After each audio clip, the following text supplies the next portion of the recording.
My name is Revanth, and today we are going to discuss about the DDoS attack. So, what's the agenda for today's topic? Like, what is DDoS attack? Or DOS was DDoS attack, and significant DOS attacks, types of DOS attacks, DDoS mitigation, stages of DDoS mitigation, and DDoS services, and tools used for DDoS attack. So, what is actually DDoS attack? Like, DDoS attack is an attempt to disrupt the normal traffic sent from the client to server, so that it increases the server bandwidth or makes the server unavailable, makes it the service unavailable, so temporarily makes it unavailable. So this is what a DOS attack looks like. This you can see in the PPT. They are real users sending in clean traffic to the internet and to the packet server. But on the other side, you can see the attackers attacking within bots, malicious traffic, so that they can bring down the server by increasing the server load. What's DOS was DDoS attack? DOS is just denial service. Like, it's basically a single user trying to bring down a server. Like a single user trying to send and disrupt packets to the server. And so you can see in the slide, like a single user is trying to send some package to the particular server.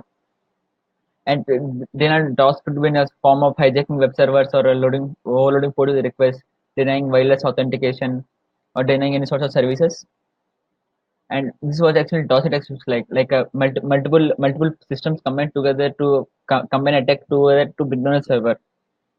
So this is what I actually a lot of the DOS attacks uses botnets like in zombies to attack a particular server.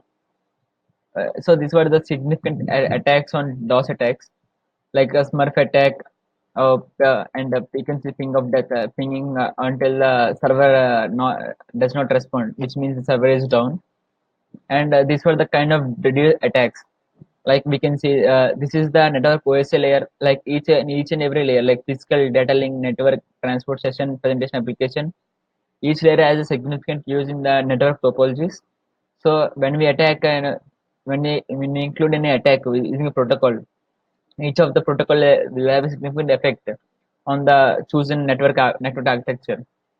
So this is the goal of the protocol attacks. We're going to see the protocol attacks. Like example, if we are using HTTP flood, it is going to attack the layer 7 of the network OSM model. So this is what is in a HTTP flood attack looks like. In the HTTP flood, the attacker and the bots uses the HTTP protocol to uh, ping the request or ask get a request from the server. So as you can see, the attacker and few more bots make get request to the server using HTTP.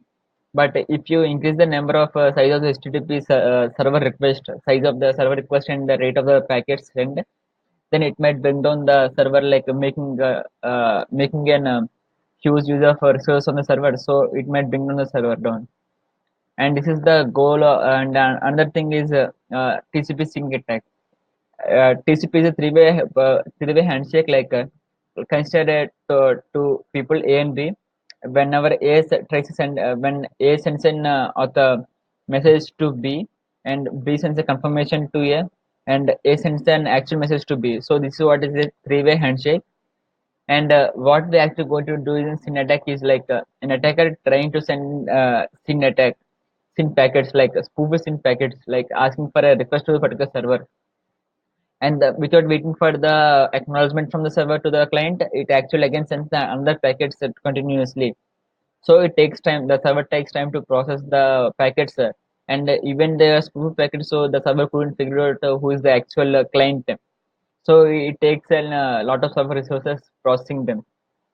And this is what is a volumetric attack. Example is will be an DNS amplification attack. And last year we have seen the highest size of the DDoS attack happened is on GitHub, which was around 1.2 Tbps per second speed. So this is what the DNS amplification looks like. An attacker and a bot send an request to various DNS servers, and from the DNS servers it attacks the actual target victim. Like suppose we send a request of X packets, and whenever we send through the different DNS servers, Mimikaz servers, it actually converts them in 20x and hits the server. Like single request gets hit into 20 requests to the server. So it's an amplification attack. And what is DDoS mitigation? Mitigation is like protecting the server or a network architecture. protecting the server architecture. How we are going to do that? So this is what digital mitigation looks like.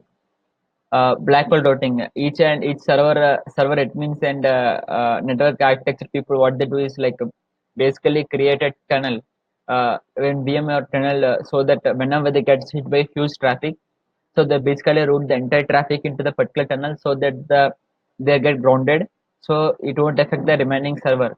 The disadvantage of this part is like even the normal requests are going to be grounded, so it might cause some inconvenience to the users using the service.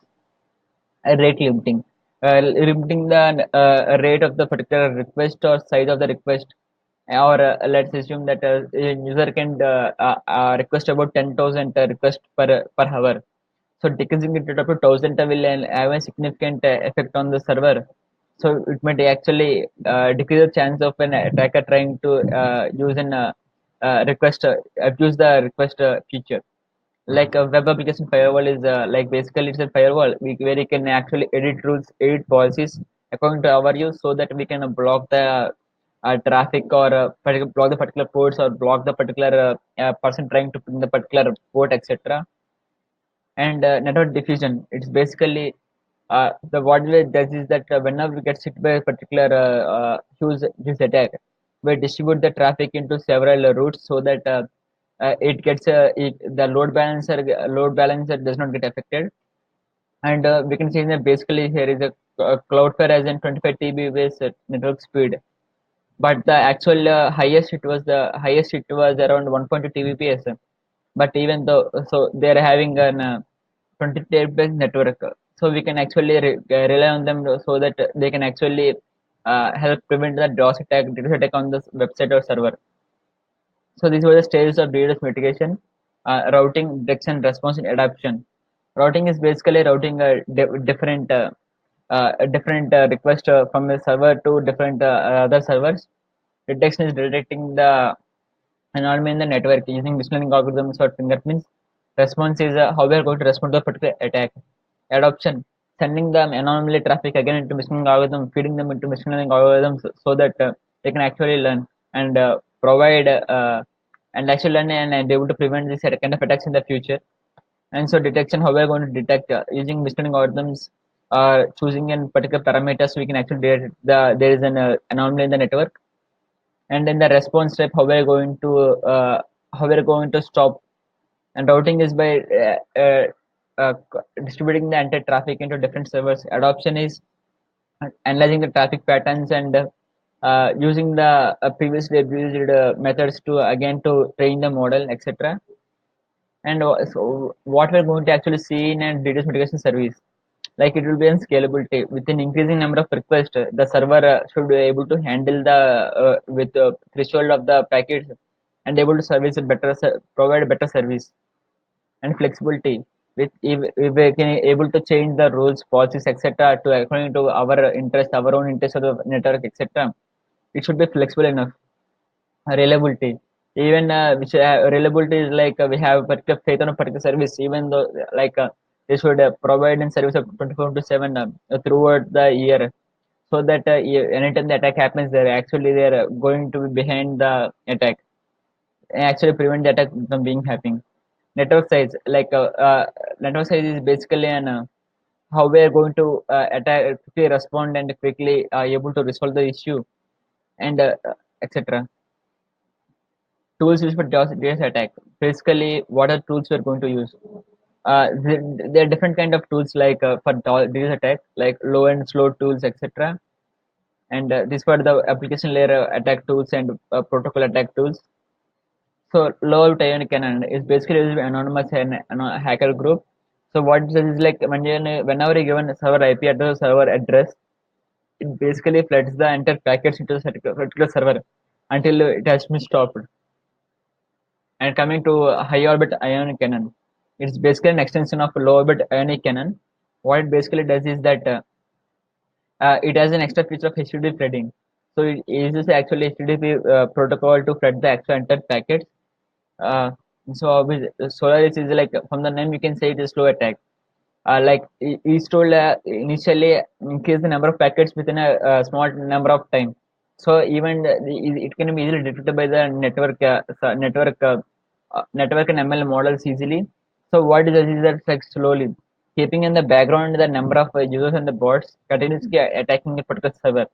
It takes some time, but it will be difficult to get detected by the servers. Rudy, it's an IO jet and a slow tool using multiple HTTP post requests sent to the server and waiting for a response, etc. So it's a slow attack, but overall, eventually, it will affect the server. And so this was the presentation. Stay safe.